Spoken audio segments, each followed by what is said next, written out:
കല്യാണിക്കുട്ടി രാവിലെ തന്നെ സ്കൂളിൽ പോകാനായിട്ട് റെഡിയായി നിൽപ്പുണ്ട്.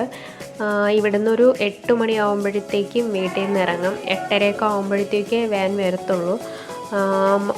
കല്യാണി ഇവിടുന്ന് റെഡിയായി താഴെ വല്യമ്മയുടെ വീട്ടിൽ പോയി നിൽക്കും. അവിടെയാണ് വാൻ വരുന്നത്. അപ്പോൾ ചേട്ടൻ്റെയും ചേച്ചിയുടെയും കൂടെ പോവും. അമ്മൂമ്മയാണ് ഇന്ന് കൊണ്ടുവിടുന്നത്. ഞാൻ പോയില്ല. കണ്ണകി രാവിലെ ചേച്ചി കഴിച്ചതിൻ്റെ ബാക്കി ദോശയൊക്കെ കഴിച്ച് നല്ല എരിവുണ്ട് കറിക്ക്. ഇപ്പോൾ വെള്ളം വേണമെന്ന് പറഞ്ഞിട്ട് കരയാണ്. പിന്നെ അതേ മഴയാണ്, രാവിലെ തന്നെ നല്ല മഴയാണ്. പണികളൊന്നും ആയിട്ടില്ല, എല്ലാം വാരി വലിച്ചിരിക്കുകയാണ്.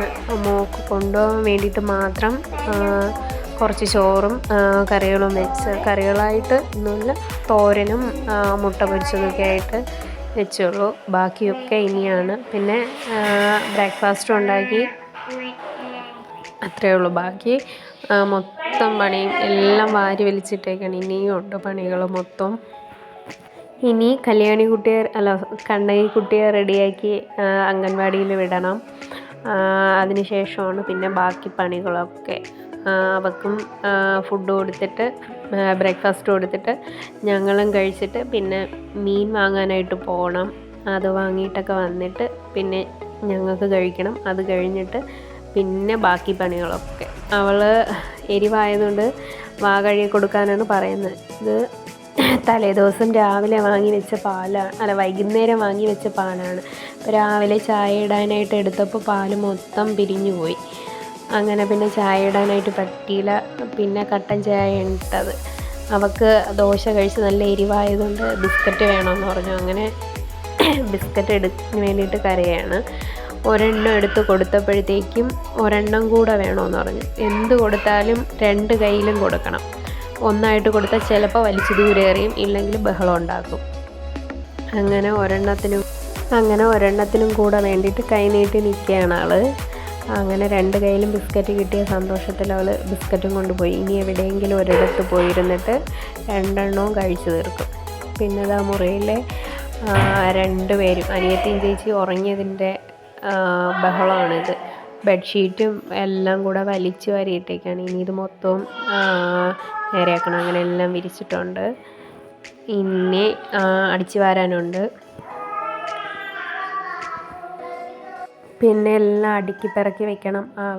മൂത്തവൾ പോയതിൻ്റെ ബഹളമാണ് എല്ലാം വാരി വലിച്ചിട്ടിരിക്കുന്നത്. പിന്നെ അതാ മഴയാണ്, മഴ പെയ്തു തോർന്നു.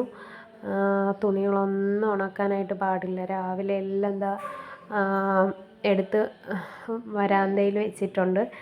മഴ കാരണം ഒന്നും വിരിക്കാൻ പാടില്ല. ഇന്നലെ വൈകുന്നേരം അലക്കി വെച്ച തുണികൾ ബക്കറ്റിലിരിപ്പുണ്ട്, അത് വിരിക്കണം. പിന്നെ ഇന്ന് കുറച്ച് അലക്കാനുണ്ട്, അത് അലക്കിയിടണം. മഴയായതുകൊണ്ട് ഒന്നും ഉണക്കാനായിട്ട് പറ്റുന്നില്ല. തുണികളെല്ലാം നനഞ്ഞ് ഉണക്കാൻ പാടില്ലാതെ മുറിയിൽ പറക്കി വെച്ചിട്ടുണ്ട്. പിന്നെ അതാ 2 കയറെടുത്ത് ഇങ്ങനെ മുറിയിലും 2 ജനാലയിലും തമ്മിലിങ്ങനെ കെട്ടിയിട്ടുണ്ട്. അല്ലാതെ തുണികളൊന്നും ഉണക്കാൻ നിവർത്തിയില്ല. അങ്ങനെ പിന്നെ കുഞ്ഞുങ്ങളെ തുണിയും എല്ലാം കെട്ടി കയറ് കെട്ടി ഇങ്ങനെ വിരിച്ചിട്ടുണ്ട്. പിന്നെ അതാ കുറച്ച് ഉണക്കി എടുത്തിട്ടുണ്ട്. മുഴുവനായിട്ടൊന്നും ഉണങ്ങിയിട്ടില്ല, എന്നാലും ഒരു 3/4 ഭാഗമൊക്കെ ഉണങ്ങിയിട്ടുണ്ട്. അതൊക്കെ ഇനി മടക്കിയെടുക്കണം. പിന്നെ കുറച്ച് തുണി സ്റ്റിച്ച് ചെയ്യാനൊക്കെ ഉണ്ട്, അതൊക്കെ വാരിക്കൂട്ടി വെച്ചിട്ടുണ്ട്. പിന്നെ തറയിൽ ഇതും ഉണക്കിയെടുക്കാനുള്ള തുണിയാണ്. ഇതൊക്കെ 1/2 ഭാഗമൊക്കെ ഉണങ്ങിയതാണ്. അപ്പോൾ ഇന്ന് വെയിലുണ്ടാവുമെന്ന് കരുതിയിട്ട് പുറത്തുകൊണ്ട് വിരിക്കാമെന്ന് കരുതി എടുത്ത് വെച്ചേക്കുന്നതാണ്. പിന്നെ ഇതൊക്കെ ഇനി ഉണക്കിയെടുക്കാനുള്ളതാണ്. പിന്നെ ഇന്ന് രാവിലെ ദോശയാണ് ഉണ്ടാക്കിയത്. ദോശയും പിന്നെ കടലക്കറിയും. കല്യാണിക്ക് കടലക്കറി ഭയങ്കര ഇഷ്ടമാണ്, അതുകൊണ്ടിന്ന് കടലക്കറിയാണ് ഉണ്ടാക്കിയത്, ദോശയും കടലക്കറിയും. ഇന്ന് കടലക്കറി ഉണ്ടാക്കിയപ്പോഴത്തേക്കും കുറച്ച് എരിവ് അല്പം കൂടിപ്പോയിട്ടുണ്ട്. ഇല്ലെങ്കിൽ ഞാൻ തേങ്ങാപ്പാൽ ഒഴിച്ചിട്ടാണ് കടലക്കറി വയ്ക്കാറുള്ളത്. ഇന്ന് പിന്നെ ഒഴിക്കാനായിട്ട് നിന്നില്ല. പിന്നെ വന്നിട്ട് അവൾക്ക് വേണ്ടിയിട്ട് ക്യാരറ്റ് തോരൻ ഉണ്ടാക്കിയിട്ടുണ്ട്. പിന്നെ വന്നിട്ട് അവൾക്ക് വേണ്ടിയിട്ട് രാവിലെ ഒരല്പം ചോറാണ് വെച്ചത്, അതിൻ്റെ ബാക്കിയുണ്ട്. പിന്നെ ഇനി ഞങ്ങൾക്ക് വേണ്ടിയിട്ട് ചോറ് വെക്കണം. അപ്പോൾ ഇന്നത്തെ വീഡിയോ ഇത്രയേ ഉള്ളൂ. വീഡിയോ ഇഷ്ടമായെങ്കിൽ എല്ലാവരും ലൈക്ക് ചെയ്യുക, ഷെയർ ചെയ്യുക, സബ്സ്ക്രൈബ് ചെയ്യുക. Thank you for watching.